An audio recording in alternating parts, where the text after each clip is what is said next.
शीला ने घर में लॉक लगाया और अविका के कहे अनुसार सामने वाले बंगले पर आ गई। अविका ने सब समझाया और खाना बनाने के लिए कहा तो शीला ने हाँ कहा और अविका के साथ किचन में चली गई।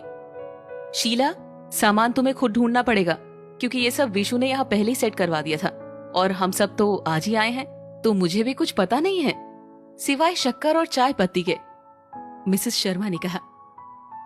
कोई बात नहीं मैडम, मैं सब कर लेगी। शीला की बात पर मिसेस शर्मा और अविका दोनों ही मुस्कुरा दी। मिसेस शर्मा ने गैस बंद कर कप में चाय छानी और एक कप शीला को देकर बाकी की ट्रे में रखकर बाहर आ गई और सबने एक एक कप उठा लिया। अविका ने चाय को फूफू किया तो सब हंसने लगे। विशु हंसते हुए बोला, तू अब भी नहीं बदली। अविका मुंह बनाते हुए बोली, इसमें बदलना क्या है, चाय गर्म है तो फूंक मारकर ठंडी तो करनी पड़ेगी ना, और मैं अपने आप ठंडे होने का इंतजार नहीं कर सकती। कहकर उसने चाय का घूंट भरा और कहा, वाह आंटी, आपकी चाय का टेस्ट अब भी वैसा ही है, और तुम अब तक मम्मा के हाथ की चाय का टेस्ट नहीं भूली। मिहिका ने कहा, कैसे भूल जाती, चाय का चस्का ही तब चढ़ा जब आंटी के हाथ की बनी चाय का टेस्ट जबान पर चढ़ा और आज तक नहीं उतरा। चाय पीकर सब लोग बातें करने में लग गए। कबीर घर आकर अपने रूम में चला गया और सुबह पहनी हुई शर्ट और अविका की डिजाइन की हुई टी शर्ट को अलग कबर्ड में रख दिया। वो फ्रेश होकर बेड पर आकर लेटा और अविका को याद करते हुए अचानक ही अविका और विशु का हक करना और हाथ पकड़ना याद आया और वो बेचैनी से उठकर बैठ गया। तभी मीनू जी कॉफी लेकर रूम में आई। कबीर की नजर जैसे ही मीनू जी पर पड़ी वो मुस्कुरा दिया और कहा, मैं आने ही वाला था मम्मा। तुझसे कुछ बात करनी थी, सोचा तेरे रूम में चलकर ही बात कर लूं। कबीर ने कॉफी मग उठाया और उसे दोनों हाथों के बीच में कसते हुए कहा, मुझसे क्या बात करनी थी? मीनू जी ने उसकी तरफ देखते हुए कहा, पुणे में जो कुछ भी हुआ। कबीर ने मुंह फेरते हुए कहा, मम्मा, मैं उस बारे में कोई बात नहीं करना चाहता। मीनू जी उसका चेहरा अपनी तरफ करते हुए बोली, मैं बस ये चाहती हूँ कि जो कुछ भी उस रात हुआ, निशी ने जो किया उसे एक हादसा समझकर भूल जा। जब से वहां से लौटे हैं तब से तुझे खुद में खोए हुए देख रही हूँ। निशी ने जो किया उसमें तेरी कोई गलती नहीं थी और ना ही हर लड़की निशी जैसी होती है। कबीर कॉफी मग टेबल पर रख के मीनू जी का हाथ पकड़ते हुए बोला, मम्मा, जानता हूं मैं, हर लड़की निशी जैसी नहीं होती और मैं निशी को ब्लेम भी नहीं कर रहा हूं। अगर कर रहा होता तो उसे उसी वक्त थप्पड़ लगा चुका होता। वो सिर्फ एक तस्वीर देखकर मुझे पाना चाहती थी और इसमें आप सब लोगों ने, खासकर उसकी फैमिली ने, उसका साथ दिया। अगर उसे पहले ही रोक दिया जाता तो वो इस कदर जिद्दी नहीं होती। इन सब में कहीं ना कहीं मैं भी जिम्मेदार हूँ। मैंने ही तो उसे विश्वास दिलाया था कि तू उसे ना कह ही नहीं सकता। मम्मी, क्या चेहरे का रंग ही सब कुछ होता है, दिल कुछ नहीं?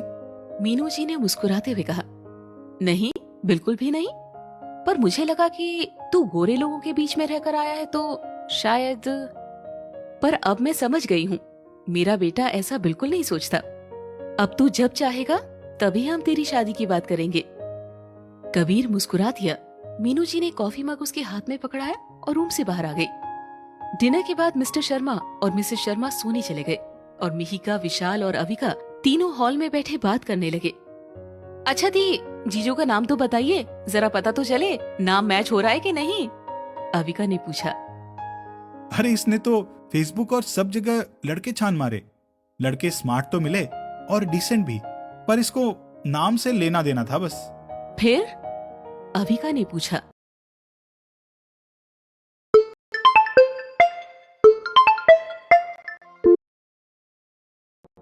फिर क्या, नाम का मैच मिल गया। और विशु, तुम तो रहने ही दो। अभी इसकी बात मत सुन, ये तो बड़ा चढ़ाकर बोलता है सब। अरे आप विशु को छोड़ें, आप ये तो बताएं कि परफेक्ट नाम वाले जीजू कहाँ मिले और कैसे मिले, और सिर्फ नाम ही ठीक है या फिर बंदे में कुछ क्वालिटीज भी हैं? विशाल ने हंसते हुए कहा, ये देखो, ये तो ऐसे बोल रही है जैसे इसने मैरिज ब्यूरो खोल रखा हो और परफेक्ट शादियां करवा चुकी हो। अविका ने कुशन उठाकर उसके ऊपर दे मारा और कहा, दी आप बताएं ना। अरे कुछ नहीं, बस ऐसी मुलाकात हुई और। विशाल उसकी बात काटते हुए बोला, अभी ये झूठ बोल रही है, मैं बताता हूँ। मिहिका उसके बाल पकड़ते हुए बोली, ओए तू चुप कर, अवी को मैं बता रही हूँ। तो हुआ यूं कि एक दिन मैं शॉपिंग करने मॉल गई और तुम्हारे जीजू भी वहाँ, वो गलती से मुझसे टकरा गए और मैंने उन्हें उल्टा सीधा सुना दिया और चलते बनी। उसके बाद मैं मॉल से बाहर निकली ही थी कि वो फिर मेरे पीछे आ गए। इस बार मेरा दिमाग ठनका और मैंने फिर उन्हें सुनाना शुरू कर दिया कि लड़की देखी नहीं कि पीछे पड़ जाते हो, तुम जैसे बहुत देखे हैं, और भी न जाने क्या क्या कह दिया। और जैसी पलटी उन्होंने सामने आकर मेरा पर्स मेरे हाथ में रख दिया और कहा, आप अपना पर्स वहीं भूल गई थी, मैं तो सिर्फ देने के लिए आया था। उसके बाद मुझे बहुत बुरा लगा और मैंने उनका पीछा किया पर वो मिले ही नहीं। उसके बाद 1 महीने बाद फिर से उसी मॉल में गई और फिर उनसे टकराई और इस बार उन्होंने मेरे कुछ कहने से पहले ही सॉरी कहना शुरू कर दिया और मैं हंस पड़ी। उसके बाद मैंने भी उस दिन के लिए सॉरी कहा और कैंटीन में मैंने उन्हें कॉफी ऑफर की तो उन्होंने मान लिया। वहां जब उनका नाम पता चला तो मैं तो वहीं फ्लैट हो गई। अविका ध्यान से सुनते हुए बोली, तो उनका नाम क्या है? विशाल बीच में पढ़ते हुए कहता है, मिहिर। अविका का मुंह खुला का खुला रह गया। विशाल उसका मुंह बंद करता हुआ बोला, मुंह बंद कर ले। अविका उसे घूरते हुए मिहिका से बोली, ओ माय गॉड दी, मिहिका और मिहिर, वैसे अब आप शादी करके फिर यहाँ से चली जाएंगी? नहीं जाऊंगी, वो यहीं मुंबई में रहता है, वहां तो उसकी कजन रहती है, इसीलिए वो वहां पहुंच ही जाता है, मिहिका ने कहा। ओ हाँ, फिर आगे क्या हुआ? अविका ने पूछा। पागलपंती। होना क्या था, जैसे उसका नाम सुना मेरी तो खुशी का ठिकाना ही नहीं रहा। मैंने उससे उसका एड्रेस लिया और घर आकर पापा को बताया और कहा, मुझे बस इसी से शादी करनी है। और मिहिर, मतलब जीजू? अविका ने पूछा। विशाल कुछ बोलने को हुआ कि अविका ने उसका मुंह बंद कर दिया और मिहिका को बोलने का इशारा किया। मिहिका विशाल को जीभ दिखाकर अविका को देखकर बोली, पापा ने बात मान ली पर एक शर्त रखी, अगर उन्हें मिहिर पसंद नहीं आएगा तो ये रिश्ता नहीं करवाएंगे। और मैंने भी मान लिया। उसके बाद पापा मामा उसके बताए एड्रेस पर पहुंचे और बातचीत की और वहां पता चला मिहिर भी मुझे पसंद करते हैं। फिर क्या, पापा को मिहिर का व्यवहार अच्छा लगा। उसके बाद उसकी फैमिली को भी वहीं बुला लिया। दोनों फैमिली आपस में मिली, बातचीत की और सब कुछ अच्छा होने पर रिश्ता पक्का हो गया। पर एंगेजमेंट और किसी भी तरह का लेन देन अभी तक नहीं हुआ है, क्योंकि हम चाहते थे कि तुम भी हमारे साथ रहो हर फंक्शन में और मुझे तुम्हारे डिजाइन किए हुए आउटफिट ही पहनने हैं। 8 दिन बाद ही एंगेजमेंट है और मुझे सबसे बेस्ट ड्रेस चाहिए। अरे आप तो मेरी प्यारी दी हैं, सबसे बेस्ट ड्रेस डिजाइन करूंगी आपके लिए और वो भी बहुत जल्दी, अविका ने खुश होते हुए कहा। अविका ने विशाल के मुंह से हाथ हटाया और बोली, दी, आपकी बात सुनने के लिए इस अजीब से प्राणी के मुंह पर हाथ रखा और इसने मेरा हाथ गंदा कर दिया। तभी विशाल बोल पड़ा, फिर भी ये ढीठ इंसान, इसने हाथ नहीं हटाया। तीनों बहस करते हुए वहीं हॉल में ही इधर उधर लुढ़क कर सो गए। अगली सुबह कई दिनों के बाद कबीर जॉगिंग के लिए बीच पर पहुंचा, पर अविका को वहां न देखकर निराश होकर घर चला आया। उसके मन में कहीं न कहीं विशु ही उसके न आने का कारण लग रहा था। घर आकर कबीर सुमित के रूम में आया, जो मस्त चैन की नींद सो रहा था। कबीर ने उसे सोते हुए देखा तो उसके गंदे मोजे सुमित की नाक के पास रख दिए। बदबू सूंघते ही सुमित मुंह बनाते हुए उठा और कबीर को देखकर कहा, तू कितने महीनों से नहाया नहीं है, कितना बदबू मार रहा है। ओहो हो, इसीलिए कल ठाकुर साहब ने पानी का छिड़काव किया था। कबीर ने गुस्से से उसके मोजे उसके ही मुंह पर दे मारे और कहा, साले, ये तेरे सड़े हुए मोजे हैं जो इतनी शानदार खुशबू दे रहे हैं। और एक बात, तेरे जैसा नहीं हूं, दिन में 2 बार नहाता हूं, समझा? अब फटाफट उठ जा, ऑफिस जाना है। सुमित ने जाते हुए मोजे उठाए और कबीर के ऊपर फेंककर बाथरूम में घुस गया। कबीर मोजे गेट पर मारते हुए बाहर निकल अपने रूम में चला आया। इधर मिसेस शर्मा और मिस्टर शर्मा ने जब तीनों को आड़े टेढ़े सोते देखा तो मुस्कुरा दिए। मिस्टर शर्मा ने कहा, कितने साल बाद घर की तरह लग रहा है। यहाँ से जाकर ना बच्चे खुश थे और ना ही हम। अविनाश भले ही ना हो, पर उसकी बेटी में उसकी ही झलक दिखाई देती है। मिसेस शर्मा ने मुस्कुराकर तीनों के सर पर हाथ फेरा और कहा, हम तो फिर भी साथ थे। इस बच्ची का क्या, जो अविनाश जी के जाने के बाद एकदम अकेली हो गई थी। पर इसे देखकर लगता है अविनाश जी ने बहुत मजबूत बनाया है इसे। आप उठाइए ना इन तीनों को, मैं चाय बना लूं, तब तक शीला नाश्ता बना देगी।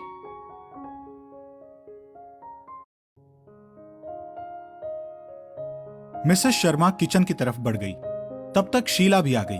मिसेस शर्मा ने उसे नाश्ते में क्या बनाया है बताया और एक तरफ चाय चढ़ा दी।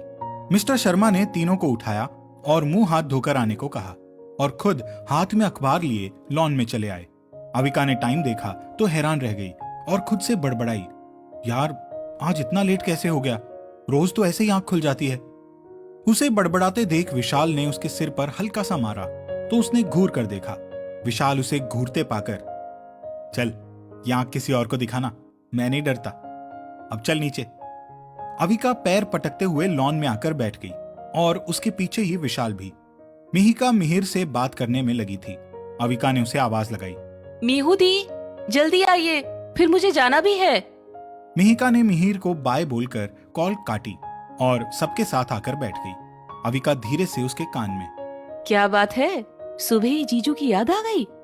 मिहिका ने उसे आंखें दिखाई तो अविका ने कहा, यार मीहू कभी शर्मा भी लिया कर। मिहिका धीरे से, तुम्हारी बारी भी आएगी, फिर देखती हूँ कितना शर्माती हो तुम। तुम्हें देखकर लगता है कि तुम अपनी फर्स्ट नाइट में अपने दूल्हे से कहोगी, जल्दी घूंघट उठाओ ना। अविका की चाय मुंह से बाहर आ गई और सब उसे ही देखने लगे। मिहिका दबी हंसी हंसने लगी। बेटा आराम से, अविका चाय खत्म कर, अब मुझे जाना है, रेडी होकर मिलती हूँ। मिसेस शर्मा, नाश्ता किए बिना मत जाना और टिफिन भी लेकर जाना। अविका उनके पास आकर उनके गले लग गई। विशाल ने देखा अविका का फेस रोने जैसा हो गया तो वो बोला, पापा आपको नहीं लगता ये कुछ ज्यादा ही मोटी हो रही है ना मीहू? मिहिका उसके सिर पर मारते हुए, वो तो नहीं, पर तू जरूर पेटू हो रहा है। बेटा संभल जा, कोई लड़की हाथ तो क्या भाव भी नहीं देगी अगर यही हाल रहा तो। सब हंसने लगे और अविका बोली, दी बिल्कुल सही कहा आपने। अच्छा अब मैं चलती हूँ, रेडी होने में लेट हो जाऊंगी। वो कहते हुए चली गई और बाकी अब भी अपने अपने काम में लग गए। अविका अपने रूम में जाकर कपड़े निकाल बाथरूम में चली गई और कुछ ही देर में नहाकर बाहर निकली। उसने व्हाइट क्रॉप टॉप पर मरून जैकेट डाला था और साथ में ब्लू जीन्स। बालों को हमेशा की तरह टाई किया हुआ था। उसने हील्स डाली, तब तक रागिनी की कॉल आ गई। अविका कॉल रिसीव कर, हाँ रागी बोल। अवी की बच्ची, तेरा विशु क्या आया? तू मुझे भूल ही गई, और आज इतनी लेट कैसे हो गई? अविका टाइम देखते हुए, मैं टाइम पर हूँ, तू जल्दी पहुँच गई है। कहीं एसआर से मीटिंग तो नहीं फिक्स की हुई है? रागिनी ने उसकी बात सुन कॉल कट किया ही था कि उसकी नजर विकी पर पड़ी, जो सड़क के उस पार अपनी बाइक पर बैठा फोन में घुसा हुआ था या घुसने का दिखावा कर रहा था, ये तो वही जानता था। रागिनी उसे देखते हुए अंदर चली आई। उसके पीछे ही बाकी सारे वर्कर भी आने लगे। इधर अविका ने शर्मा फैमिली के साथ नाश्ता किया और टिफिन लेकर अपनी गाड़ी के पास आई। देखा तो एक पहिए की हवा निकली हुई थी। विशाल पीछे से आते हुए, विशाल ने पीछे से आते हुए पूछा, अभी तक गई नहीं तुम? यार इसमें तो हवा ही नहीं है, तुम छोड़ दो, अगर जल्दी ना हो तो तुम्हें। रुको बाइक निकालता हूँ फिर चलते हैं। विशाल ने बाइक निकाली और अविका उसके पीछे बैठ गई। इधर सुमित रघुवीर जी के साथ निकल गया और कबीर भी अपनी गाड़ी से ऑफिस के लिए निकल गया।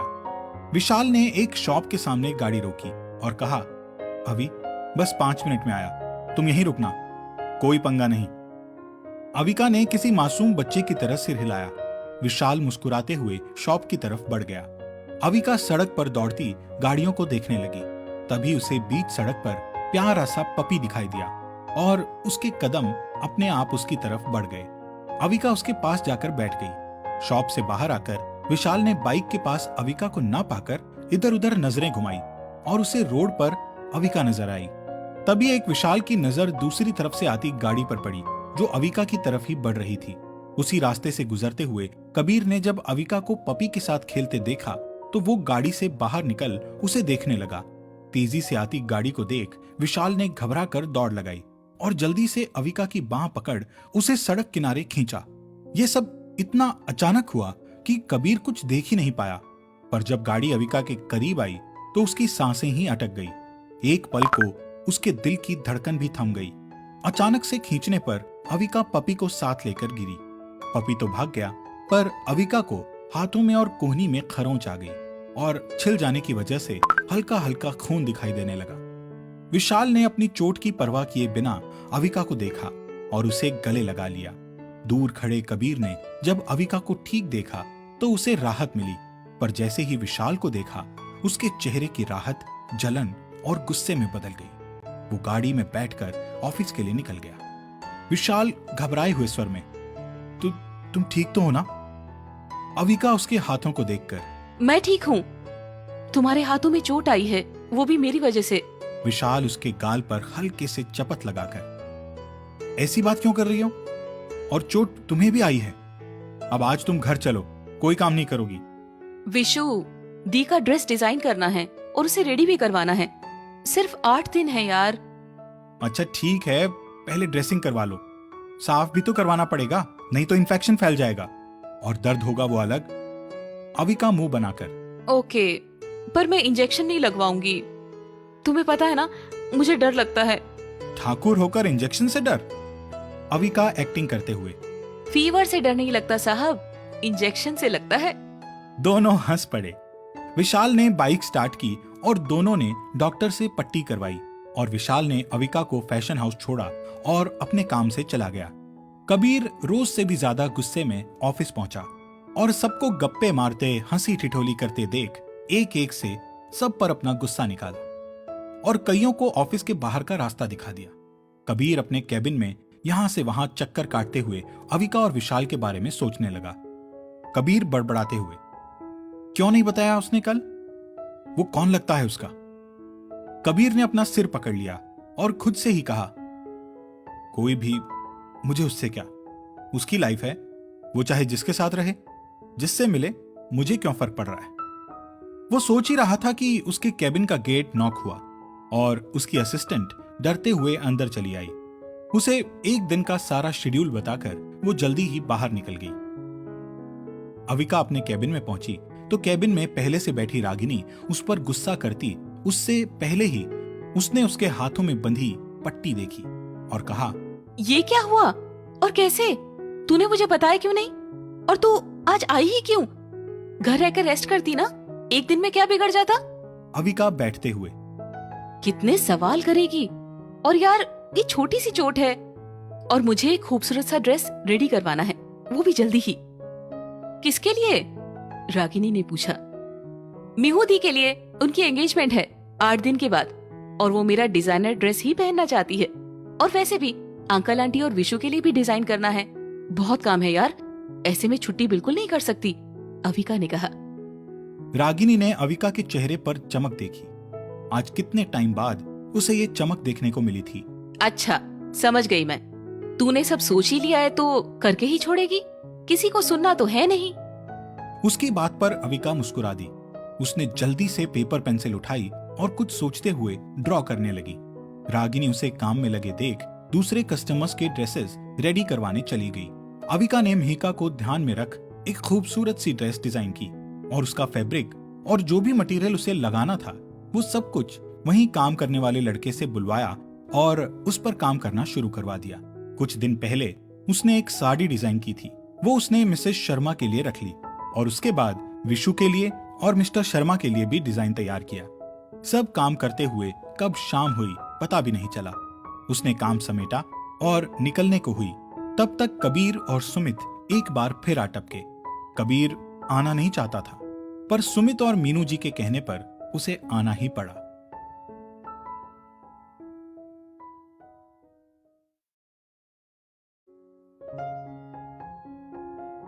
दोनों को देख अविका ने आंखों से ही आने का कारण पूछा तो सुमित बोल पड़ा। मम्मा और पापा की शादी को 30 साल कंप्लीट होने वाले हैं और उसी की खुशी में ग्रैंड पार्टी होने वाली है, तो हम दोनों ने सोचा इस बार के कपड़े तुमसे डिजाइन करवाए जाएं। वैसे तुम्हें ये इतनी चोट कैसे आई? अविका कुछ सोचते हुए बोली, उसमें तो अभी टाइम है ना, और रही चोट की बात तो ये तो ऐसी लगती रहती है। कबीर ने एक नजर अविका को देखा, फिर इधर उधर देखने लगा। सुमित और अविका बातों में लगे थे कि कबीर की नजर एक पेपर पर पड़ी जिस पर उसने विशाल के लिए ड्रेस ड्रॉ किया था। सुमित ने कहा, हाँ टाइम है, पर हमने सोचा कि तुम हमेशा बिजी रहती हो, ज्यादा काम हुआ और तुमने हमें मना कर दिया तो इसलिए। वो आगे कुछ कहता उससे पहले कबीर ने अविका की तरफ पेपर बढ़ाकर कहा, मुझे सेम पीस चाहिए। अविका उसके हाथ से पेपर लेते हुए बोली, पर ये। वो मुझे नहीं पता, मुझे सेम पीस चाहिए। सुमित ने अविका से पेपर लेकर देखा और कहा, हाँ अच्छा है, मुझे भी सेम चाहिए। कबीर ने उसे घूर कर देखा और अविका मुस्कुरा दी। एसआर, आपके लिए कुछ और डिजाइन कर दूंगी, अविका ने कहा। सुमित कुछ न कुछ बातें करते रहा और कबीर खामोशी से अपने फोन में घुस गया। अविका ने विशाल को कॉल किया पर उसका फोन बंद था। कुछ देर के बाद कबीर ने सुमित से चलने के लिए कहा। दोनों बाहर निकल गए और उनके पीछे ही अविका भी। रागिनी पहले ही जा चुकी थी, इसीलिए अविका अकेली ही थी। बाहर आकर वो ऑटो देखने लगी। कबीर ने अविका को रोड साइड खड़े देखा पर सुमित के रहते कुछ कह नहीं पाया। थोड़ी देर देखते हुए उससे रहा नहीं गया और बोल पड़ा, सुमित, उससे कहो हम छोड़ देंगे। रात के अंधेरे टाइम पर ऐसे छोड़कर नहीं जा सकते ना। सुमित ने अब तक अविका को देखा ही नहीं था। कबीर के कहने पर उसने ध्यान दिया और अविका को आवाज लगाई। बैठो, आज हम छोड़ देते हैं। नहीं, मैं ऑटो से चली जाऊंगी, अविका ने कहा तो कबीर को गुस्सा आने लगा। यार ठाकुर साहब, उस दिन मैंने तुम्हें बिल्कुल भी मना नहीं किया।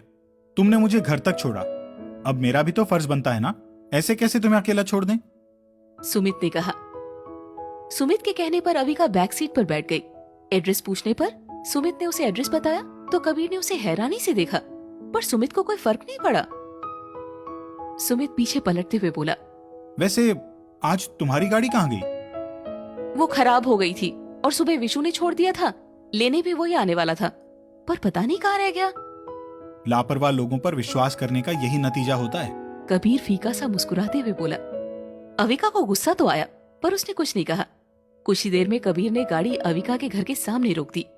विशाल, जो कि बाइक पर बैठा ही था, कि गाड़ी में अविका को देखकर उसकी तरफ चला आया। विशाल ने उसके सामने जाकर कहा, सॉरी यार, काम में ऐसा उलझा कि याद ही नहीं रहा।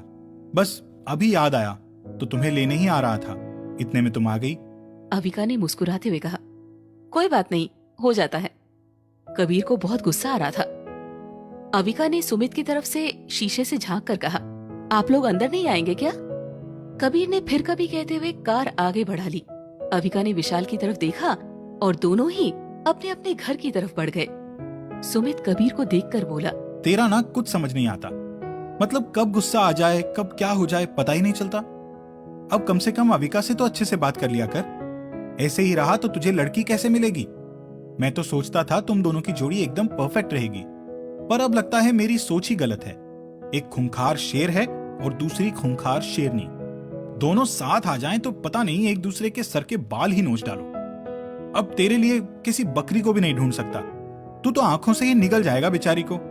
कबीर ने उसे खा जाने वाली नजरों से घूरा तो उसने कहा, बिल्कुल ऐसे ही। कबीर ने चिढ़ते हुए कहा, बेटा, तुझे तो ना पंचिंग बैग बनाकर फिर मुक्के बरसाऊंगा, तब तुझे पता चलेगा कबीर क्या चीज है। सुमित उसके सामने हाथ जोड़कर बोला, तब तो तेरे लिए ये खूंखार शेरनी ही सही रहेगी। जिंदगी बोरिंग नहीं लगेगी, पर पता चले घर जंग का मैदान बन जाए। कबीर उसकी नौटंकी पर मुस्कुरा दिया। दोनों घर पहुंचे और अपने अपने रूम में आ गए। प्रताप और रश्मि भी अपनी ड्यूटी से लौट आए थे। रघुवीर जी शाम का अखबार पढ़ने में व्यस्त थे और मीनू जी अपने फोन पर। नीलिमा जी ने कहा, मीनू, तू कब तक नाराज रहेगी मुझसे? जो होना था वो हो चुका। हम निशी का इलाज अच्छे डॉक्टर से करवा रहे हैं। मीनू ने उन्हें कहा, उसे डॉक्टर की क्या जरूरत? तुम लोगों ने थोड़ा समझाया होता तो आज वो ऐसी नहीं होती। कबीर कोई खिलौना नहीं जो उसने जिद करी और उसके हाथ में पकड़ा दिया। कबीर की अपनी जिंदगी है, अपनी पसंद है, और अब वो जिससे चाहेगा उसी से उसकी शादी होगी, पर निशी से तो बिल्कुल नहीं हो सकती। मीनू, एक बार सोचकर तो देख, वो बहुत पसंद करती है कबीर को, बहुत चाहती है। कबीर को शिकायत का मौका तक नहीं देगी। नीलिमा जी ने कहा, नीलू, बस कर। मेरा बेटा अपने फैसले लेने के लिए आजाद है। तुम लोग ऐसे निशी को उस पर थोप नहीं सकते हो, और अब तो मैं खुद भी नहीं चाहती। बेहतर है तुम भी इस बात को यही खत्म करो, और अब निशी को कोई झूठे ख्वाब मत दिखाना। रखती हूँ। मीनू जी ने फोन टेबल पर रखा। सामने बैठे रघुवीर जी उन्हें ही देख रहे थे। मीनू जी की बातों से वो समझ ही चुके थे कि बात किस टॉपिक पर की जा रही है। उन्होंने एक बार फिर अपनी नजरें अखबार में गड़ा ली। अगले दिन सुबह ही मोहित और माही भी आ गए थे। दोनों ने घर में लॉक देखा तो अविका को कॉल लगा दिया। अविका इधर शर्मा फैमिली के साथ बैठकर नाश्ता कर रही थी कि उसका फोन बजा। स्क्रीन पर मोहित का नाम देखकर अविका ने कॉल रिसीव किया और बात कर कॉल कट कर दिया। आंटी, मोहित माही आ गए हैं, तो मैं उन्हें चाबी देकर आती हूँ।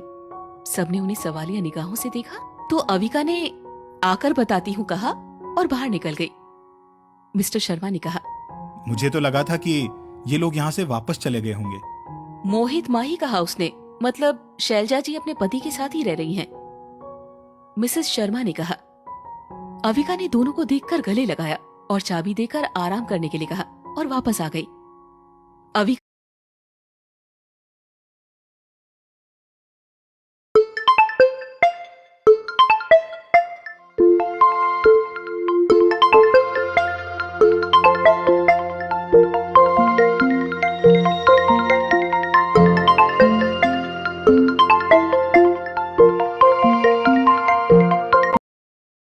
ने सबको अपनी तरफ देखता तो कहा, सबको सब कुछ विस्तार से बताया जाएगा, और चुप हो गई। विशाल ने कहा, तो ये दोनों यहाँ आए क्यों हैं? वापस वहां रहकर अपने पापा का बिजनेस और घर संभालना चाहिए था ना। कब तक तुम उन्हें संभालती रहोगी? तभी अविका ने कहा, कुछ भी हो पर है तो मेरे अपने ही, और बचपन से साथ ही रहते आए हैं, तो और मुझे कोई परेशानी नहीं है, मुझे तो अब आदत हो चुकी है। उसके कहने पर किसी ने कुछ नहीं कहा। अविका ने कहा, मीहू दी, आज आप भी चलिए ना मेरे साथ। आप अपनी ड्रेस में जो जो चेंजेस चाहती हैं वो सब करवा लेना और अपनी ड्रेस को बनते हुए भी देख लेना। मिहिका ने भी हाँ कहा और दोनों अविका की गाड़ी से निकल गए। अविका ने हाउस पहुंचकर रागिनी और मिहिका का आपस में परिचय करवाया और मिहिका ने रागिनी को भी सगाई के लिए इनवाइट कर लिया। देखते ही देखते सगाई वाला दिन भी आ गया। शाम के टाइम सारे गेस्ट भी आ चुके थे। कबीर ने जब विशाल को देखा तो उसकी भौहें तन गई। मिस्टर शर्मा और मिसेस शर्मा ने रघुवीर जी और सबका स्वागत किया। कुछ ही देर में मिहिर और उसकी फैमिली वाले भी पहुंच गए। मिस्टर शर्मा ने मिहिर को अपने सारे मेहमानों से मिलवाया। विशाल ने मिहिर को स्टेज पर रखे सोफे पर बिठाया, जो कपल सोफा था। कुछ ही देर में सारी लाइट्स बंद हुई और एक लाइट का फोकस सीढ़ियों से उतरती मिहिका और उसके बगल में खड़ी अविका पर पड़ा। सबकी नजरें उसी तरफ हो गई। मिहिका ने बहुत ही खूबसूरत मरून कलर का स्लीवलेस गाउन पहना था, जिस पर 3D फ्लावर्स का काम किया गया था। कमर में गोल्डन कलर का बेल्ट, खुले हुए नीचे से कर्ल किए हुए बाल, ज्वेलरी के नाम पर कानों में खूबसूरत इयररिंग और हैवी मेकअप में वो बेहद खूबसूरत लग रही थी। कबीर की नजरें सिर्फ अविका पर थी। अविका ने डार्क ब्लू कलर का स्लीवलेस गाउन पहना था, जिसके ऊपर स्लीवलेस लॉन्ग जैकेट गाउन की खूबसूरती बढ़ा रहा था। लाइट मेकअप में वो बेहद खूबसूरत लग रही थी। कबीर अपलक उसे देख रहा था और बगल में खड़ा सुमित उसे।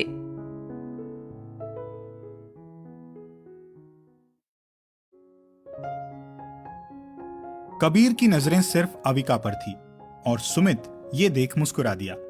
उसने अपने बगल में ही खड़ी मीनू जी को इशारे से कबीर की ओर देखने के लिए कहा। मीनू जी ने पहले कबीर की तरफ देखा, फिर उसकी नजरों का पीछा करते हुए उनकी नजरें सीढ़ियों से उतरती अविका और मिहिका पर पड़ी। मीनू जी को कुछ समझ नहीं आया तो उन्होंने असमंजस में सुमित की ओर देखा। सुमित, मम्मा, इसने पहले कभी किसी लड़की को ऐसे नहीं देखा है और जहां तक मुझे समझ आया है ये अविका को पसंद करने लगा है। पर सुमित, ये तो अविका से 1-2 बार ही मिला है, वो भी उसके फैशन हाउस में, तेरे कहने पर। हाँ वो तो है, पर मैंने इसमें बदलाव महसूस किया है। इसके दिल की बात कैसे जाननी है मैं अच्छे से जानता हूँ। मीनू जी मुस्कुराते हुए, कहीं उसे गुस्सा आ गया तो तुम्हें पीट देगा? सुमित मुस्कुराते हुए, चाहे मैं पिट जाऊं पर आज तो पता लगा कर रहूंगा। अविका ने मिहिका को ले जाकर मिहिर के बगल में बैठाया और एक नजर मिहिर को देख मिहिका के कान में धीरे से फुसफुसाई। जीजू तो बड़े हैंडसम है, पर मुझे भी तो मिलवाओ यार, इकलौती साली हूँ उनकी। मिहिका ने चारों तरफ नजर दौड़ाई। सबकी नजरें स्टेज पर थी तो वो धीरे से फुसफुसाई, यार सामने तो देख, सब इधर ही देख रहे हैं। अगर अभी मिहिर से बात की तो सब क्या सोचेंगे? अविका उसकी बात सुन मिहिर के बगल वाली चेयर पर बैठ उसकी तरफ मुंह कर। मीहू दी, मिहिका ने उसकी तरफ देखा तो वो दांत दिखाते हुए बोली, आप बहुत खूबसूरत लग रही हैं। मिहिका उसकी बात पर मुस्कुरा दी और मिहिर भी। दोनों को मुस्कुराते देख अविका ने कहा, वैसे ये लाइन जीजू को कहनी चाहिए थी, अब उन्होंने नहीं कहा तो मैंने ही कह दिया। मिहिर ने मिहिका की तरफ देखा और धीरे से कहा, सॉरी, इतने लोगों के बीच नर्वस हो रहा था। वैसे सच में बहुत खूबसूरत लग रही हो। मिहिका हल्के से मुस्कुरा दी तो मिहिर फिर अविका की तरफ पलटकर, तो आप हैं वो जिनकी बातें ये हमेशा करती रहती है। अविका ने थोड़ा सा झुकते हुए मिहिका को देखा और मुस्कुरा दी। मिहिर ने फिर कहा, जैसा सुना बिल्कुल वैसी ही हो। अविका उसकी बात सुनकर, पर इन्होंने मुझे आपके बारे में कुछ नहीं बताया। वैसे आप भी बड़े स्मार्ट लग रहे हैं। उसने मिहिका की तरफ देखकर कहा। तो मिहिका मुस्कुरा दी। विशाल भी वहीं आ गया। विशाल, जीजू मिल लिए इस तूफान से? ए, तूफान नहीं हूँ मैं। क्यों जीजू? हाँ भाई, मुझे तो मेरी ये साली बड़ी प्यारी लगी, तुम लोग चाहे जो कहो। अविका मुस्कुराते हुए, थैंक यू जीजू। वैसे जीजू, आप यहाँ पहले से आकर बैठ गए, वरना यहाँ बैठने का नेक भी आपसे ले लेती। मिहिर ने आंखें फाड़ अविका की तरफ देखा तो विशाल बोला, मैंने तो कहा था। स्टेज पर विशाल और अविका को साथ देख एक बार फिर कबीर के चेहरे पर गुस्सा नजर आने लगा, जो सुमित ने नोटिस कर लिया था। सुमित उसके पास जाकर, यार आज ठाकुर साहब क्या कहर ढा रहे हैं। अगर रागिनी पर दिल नहीं आया होता तो अब तक तो अविका को प्रपोज कर शादी भी कर चुका होता।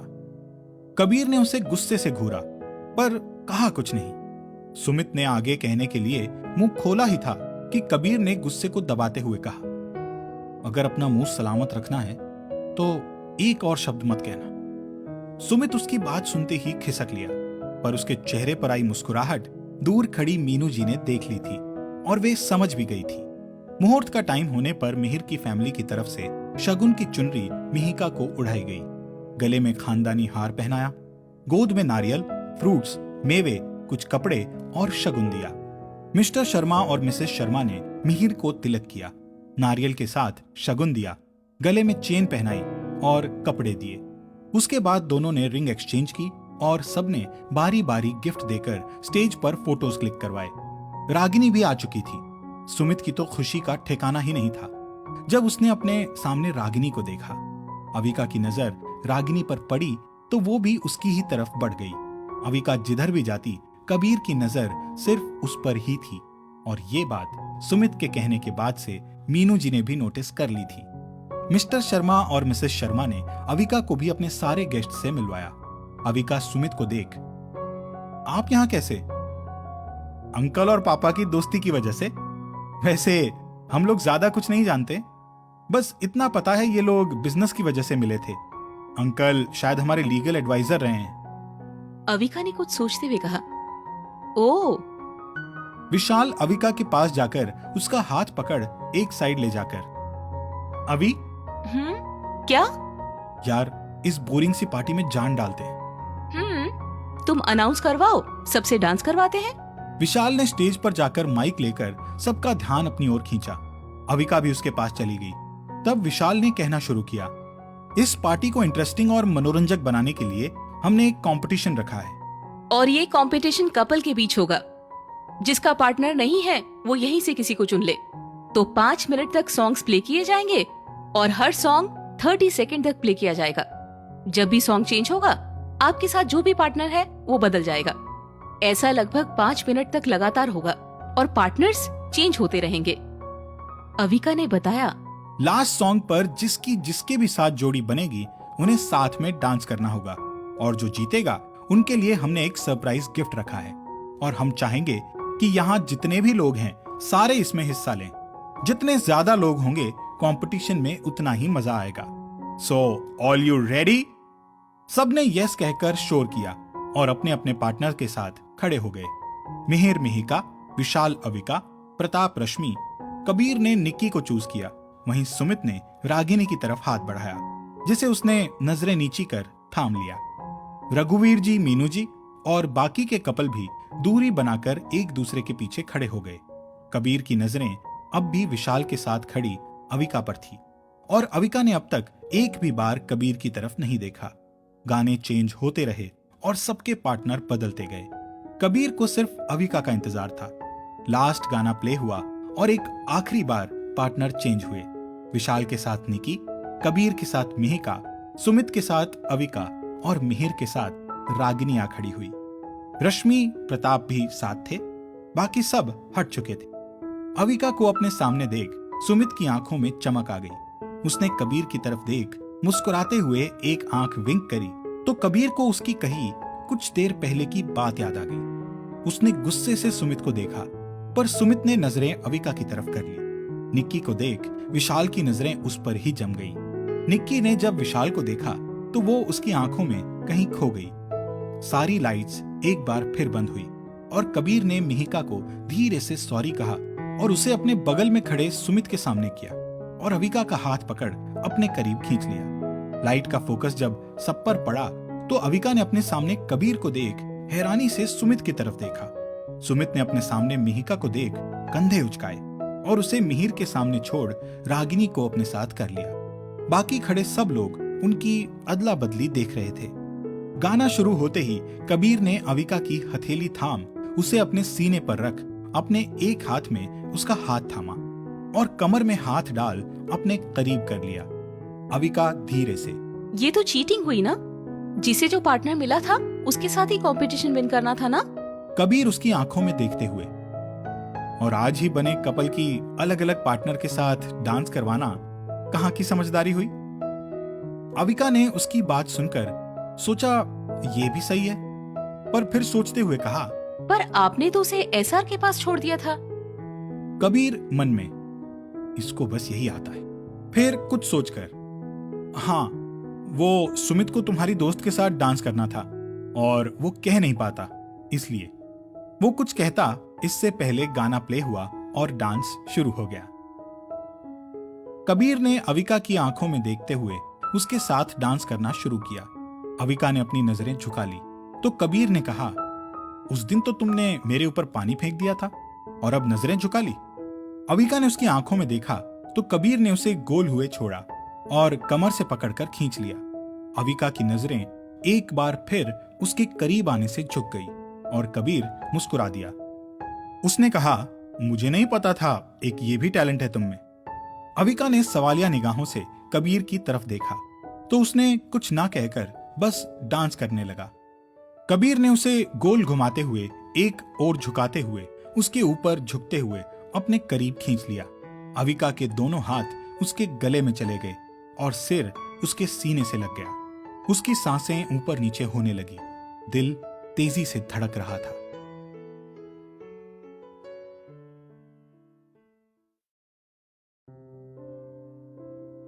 सुमित रागिनी को अपने करीब खींचकर बोला, कब तक भागोगी? अब तो जवाब दे दो। रागिनी उसे देखते हुए बोली, किस बात का? सुमित ने उसे देखते हुए कहा, तुम्हें सच में नहीं पता? रागिनी ने उसी तरह बोला, नहीं पता। सुमित ने उसे गोल चक्कर घुमाते हुए अपने करीब खींचा, उसके कान के पास धीरे से फुसफुसाया, do you love me? Sumit ने कहा और नॉर्मल होकर डांस करते हुए उसकी आंखों में देखने लगा। रागिनी ने कुछ नहीं कहा तो सुमित उसे वहीं छोड़कर एक तरफ चला आया। इश्क जो जरा सा था वो बढ़ गया रे, तेरा फितूर जब से चढ़ गया रे, तेरा फितूर जब से चढ़ गया रे। हाथों से लकीरें यही कहती है कि जिंदगी जो है मेरी तुझी में अब रहती है। कबीर ने उसके दोनों हाथों को थाम उससे दूर होते हुए फिर करीब खींच लिया।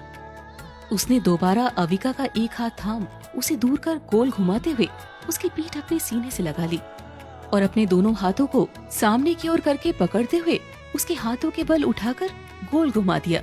लबों पे लिखी है मेरे दिल की ख्वाहिश, लफ्जों में कैसे मैं बताऊं, एक तुझको ही पाने की खातिर सबसे जुदा मैं हो जाऊं। कल तक मैंने जो भी ख्वाब देखे थे तुझ में वो दिखने लगे, इश्क जो जरा सा था वो बढ़ गया रे।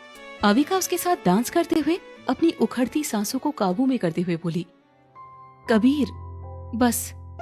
कबीर ने उसकी तरफ देखा और उसे एक तरफ लेकर आया। उसे चेयर पर बिठाकर वेटर से पानी मंगवाया। कबीर उसके सामने बैठते हुए बोला, तुम ठीक तो हो ना? आई एम सॉरी, मैंने ध्यान ही नहीं दिया। अविका ने पानी पीकर कहा, नहीं वो बस तैयारियों के चक्कर में सुबह से कुछ खाया नहीं इसीलिए। कबीर उसकी बात सुनकर कहता है, एक मिनट, तुम यहीं रुको, मैं कुछ लेकर आता हूँ। अविका उसका हाथ पकड़कर बिठाते हुए कहती है, अरे नहीं अभी ठीक हूँ और अभी अंकल आंटी और सब बाकी हैं। कबीर ने उसकी बात सुनकर कहा, सिर्फ अंकल आंटी या कोई और भी? अविका को उसकी बात कुछ समझ नहीं आई, फिर भी उसने कहा, हाँ, विशु और मीहू दी, जीजू सब बाकी हैं अभी। विशाल का नाम सुनकर कबीर को गुस्सा आने लगा, पर उसने गुस्से को दबाते हुए पूछा, इन लोगों का तुमसे क्या रिश्ता है? या सिर्फ तुम्हारे घर के सामने है इसलिए दोस्ती है? अविका ने मुस्कुराते हुए कहा, नहीं, सिर्फ घर सामने होने से नहीं, पापा और अंकल की अच्छी दोस्ती थी, पर हम लोग एक फैमिली की तरह ही रहे। कभी लगा नहीं कि दो फैमिली है। बचपन में दोस्त के नाम पर सिर्फ मीहू दी और विशु ही थे। मम्मा के जाने के बाद आंटी ने मम्मा की तरह प्यार दिया। अंकल भी बेटी की तरह ट्रीट करते हैं। विशु को छोटी बहन चाहिए थी और उसे मुझ में अपनी छोटी बहन नजर आती थी, तो उसने मीहू दी के साथ मुझसे भी राखी बंधवाना शुरू कर दिया और हम आज बिल्कुल वैसे ही हैं, एक फैमिली जैसे। कबीर ने मन ही मन भगवान और विशु को थैंक्स कह डाला। अब उसे गुस्सा, कोई जलन नहीं थी, पर दिल में सुकून था जो उसके चेहरे पर भी नजर आ रहा था। डांस खत्म हुआ और मिहिर और मिहिका ने आखिरी तक डांस किया। दोनों जीत गए। अविका भी सबके पास आ गई। विशाल अविका का उतरा हुआ चेहरा देखकर बोला, तुझे हार जाने का इतना बुरा लग रहा है कि ऐसी शक्ल बना रखी है? फिर उसकी गाल पकड़कर उसे गले लगाकर बोला, ओ मेरा बच्चा, तुझे मैं ऐसे ही गिफ्ट दे दूंगा। अविका उसके हाथ पर मारते हुए बोली, यार भूख लगी है, सुबह से कुछ खाया नहीं था। तो विशाल उसे पकड़कर एक फूड एरिया साइड लेकर जाते हुए कहता है, तो पागल, खाना खाना सामने है। अब बैठ, मैं खिलाऊंगा आज अपने हाथों से, ताकि तू मोटी से फूलकर गुब्बारा बन जाए। अविका उसकी बात पर खिलखिलाकर हंस पड़ी, तो विशाल ने उसकी नाक खींचकर कहा, जब से आया तब से आज खुलकर हंसते हुए देखा है, ऐसे ही रहा करो। अंकल आंटी वहां से देखकर खुश होंगे। उसने कहते हुए उसके मुंह में पूरी का एक टुकड़ा खिलाया। अविका उसे छेड़ते हुए बोलती है, वैसे क्या बात है, आज तो डांस करते हुए लड़की से नजर ही नहीं हट रही थी। हाँ, ऐसा कुछ नहीं है। विशाल थोड़ा शर्माते हुए कहता है। अविका उसे शर्माती देख बोली, हाय, उधर मीहू दी अपने लिए लड़का ढूंढ लाई और तुम हो कि ऐसे लड़कियों की तरह शर्माते बैठे हो। वैसे उसका नाम निकिता है, प्यार से सब निकी बुलाते हैं। हेल्प चाहिए हो तो बताना। दोनों ने एक दूसरे की टांग खींचते हुए खाना खाया। सारे गेस्ट खाना खाकर जा चुके थे। रागिनी भी अविका से मिलकर चली गई थी। अविका ने उसके चेहरे पर छाई उदासी देख ली थी। उसने अगले दिन बात करने की सोची और अपने घर चली गई। इधर मोहित और माही भी उसे कुछ चुप चुप से लग रहे थे। फिर उसने सर झटका और रूम में चली गई। आज सब कबीर को देख रहे थे, जो काफी ज्यादा खुश नजर आ रहा था। मीनू जी तो जान गई थी उसकी खुशी का कारण। जैसे वो अविका को देख रहा था, जैसे उसके साथ डांस कर रहा था, उन्हें समझ में आ गया था कबीर अविका को चाहने लगा है। पर वो इंतजार में थी कबीर के स्वीकार करने की। जहाँ कबीर आज खुश था, वहीं सुमित कुछ उखड़ा हुआ सा नजर आ रहा था। रागिनी अपने रूम में नाखून चबाते हुए चक्कर काट रही थी और मन ही मन सुमित को कोस रही थी और बड़बड़ाती भी जा रही थी। स्टूपिड, डफर कहीं का, ऐसे कौन पूछता है डू यू लव मी? खुद से कभी आई लव यू नहीं कहा और मेरा जवाब ना पाकर गुस्सा होकर चला गया। वो बिस्तर पर जाकर मुंह के बल लेट गई और कुछ ही देर में नींद के आगोश में चली गई। अगले दिन सुबह अविका जल्दी हाउस के लिए निकल गई। बाहर गेट पर उसे एक रेड रोज का बुके नजर आया। उसने आसपास देखा, कोई नजर नहीं आया। उसने बुके पर लगी स्लिप को खोला, जिसमें लिखा था, फूलों से भी खूबसूरत फूल के लिए छोटा सा तोहफा। अविका ने एक बार फिर चारों तरफ अपनी नजरें दौड़ाई, पर कोई नजर नहीं आया। उसने बुके वहीं रहने दिया और स्लिप वापस उसी में रख अंदर चली गई। कुछ देर के बाद रागिनी भी आई और सीधा अविका के केबिन में गई। अवि, बाहर बुके रखा हुआ है, किसका है? ना भेजने वाले का नाम है, ना ही जिसके लिए भेजा गया उसका। वैसे मुझे लगता है कि तुम्हारा कोई चाहने वाला जाग गया होगा। अविका ने हंसते हुए कहा, वेरी फनी। हो सकता है एसआर ने भेजे हो तुम्हारे लिए। रागिनी ने मुंह बनाकर कहा, आज तक नहीं भेजे तो अब क्यों भेजेंगे तुम्हारे एसआर? आजकल ज्यादा ही साइड नहीं ले रही हो यार, कभी मेरी साइड भी ले ले। बातूनी क्वीन की साइड लूंगी तो फिर तेरे बातूनी होने का क्या फायदा? रागिनी ने उसे छेड़ते हुए शरारत से कहा, वैसे तुम दोनों डांस करते हुए बहुत सेक्सी और हॉट लग रहे थे, पर तूने बीच में ही डांस छोड़ दिया। यार घूम घूम के चक्कर आने लगे थे, अब स्टेज पर गिर जाती तो इज्जत खराब हो जाती ना, इसीलिए सोचा पहले ही क्विट कर दूं। अच्छा, कल तेरे और एसआर के बीच कोई प्रॉब्लम हुई थी क्या? रागिनी ने फिर मुंह बना लिया और कहा, जिसको प्रॉब्लम है उसी से पूछ, मैं जा रही हूँ, सारे एम्प्लॉय आ गए होंगे। रागिनी बिना अविका की बात सुने चली गई। अविका ने उसके जाते ही सबसे पहले सुमित को कॉल लगाया। ऑफिस में रघुवीर जी के साथ किसी प्रोजेक्ट पर बात कर रहे सुमित का फोन बजा। उसने स्क्रीन देखकर फोन साइलेंट पर कर दिया और रघुवीर जी से प्रोजेक्ट के बारे में डिस्कस करने लगा। सुमित के फोन रिसीव न करने पर अविका ने काम में ध्यान लगाया। कुछ ही देर के बाद सुमित की कॉल आई। अविका ने तुरंत ही कॉल रिसीव कर पहला सवाल दागा, क्या आज रेड रोज का बुके आपने भिजवाया है? सुमित उसकी बात सुनकर कहता है, नहीं तो मैं क्यों भिजवाऊंगा? अविका परेशान होकर कहती है, अच्छा फिर किसने भेजे होंगे? अच्छा वो सब छोड़ो, ये बताइए कल क्या हुआ था आप दोनों के बीच, जो आपने रागी को डांस करते हुए बीच में ही छोड़ दिया? कुछ नहीं, मैंने उससे पूछा था क्या वो मुझसे प्यार करती है, पर उसने कोई जवाब नहीं दिया, इसलिए मुझे थोड़ा बुरा लगा और मैं। अविका उसकी बात काटते हुए कहती है, अच्छा आपने उससे ये तो पूछ लिया कि वो आपसे प्यार करती है या नहीं, पर क्या आपने उसे बताया आप उसे कितना चाहते हैं? सुमित बच्चों सा मुंह बनाते हुए बोला, नहीं कहा, पर उसे तो पता है ना। अविका अपना सर पकड़कर बैठते हुए कहती है, सार अभी आप मेरे सामने होते ना तो। सुमित हड़बड़ाकर अपनी जगह से उठते हुए कहता है, तो बाल नोच लेती आपके मैं। यार हद है आपकी भी, मतलब प्यार करते हैं तो कह क्यों नहीं देते सीधी लैंग्वेज में? प्यार किया है तो इजहार और इनकार से क्या डरना, और आपको डरने की क्या जरूरत है? आप उसे प्रपोज करेंगे तो जवाब हाँ में ही मिलेगा। एक बार हिम्मत तो दिखाइए, जैसे आपने उससे पूछा वैसे अपने दिल की बात भी कह दीजिए, और नहीं कह पा रहे तो 1-2 पैक मार लेना, सारा डर फुर हो जाएगा। सुमित ने फिर मुंह बनाकर कहा, अभी तुम्हें किसी से प्यार नहीं हुआ, इसीलिए ऐसा कह रही हो। ओ हेलो, आप चैलेंज कर रहे हैं अविका ठाकुर को? यार चैलेंज नहीं कर रहा, पर तुम भी कैसी बातें कर रही हो, पैग मारना एंड ऑल। तो फिर बैठे रहिए ऐसे ही, ना उससे कुछ होना है ना आप कुछ करेंगे, अविका ने झल्लाते हुए कहा। यार ठाकुर साहब ऐसे तो मत करो यार, एक ही तो सहारा है तुम्हारा जिससे हर बात बेझिझक शेयर कर लेता हूँ, तुम ऐसे बीच मझधार में नहीं छोड़ सकती। बाय, मुझे बहुत सारा काम है, बाद में सोचते हैं कि क्या करना है। सुमित के चेहरे पर मुस्कान फैल गई। उसका मन किया फोन में घुसकर अविका को झप्पी दे दे, पर फिलहाल उसने थैंक यू कहकर काम चलाया। इधर कबीर को एक बार फिर लोनावला जाना पड़ा, मिस्टर मुखर्जी के काम के सिलसिले में। सुबह से अविका को न देख पाने की कसक दिल में रह गई थी, पर काम भी जरूरी था। धीरे धीरे ही सही, पर अविका कबीर के दिल में अपना कब्जा जमा चुकी थी।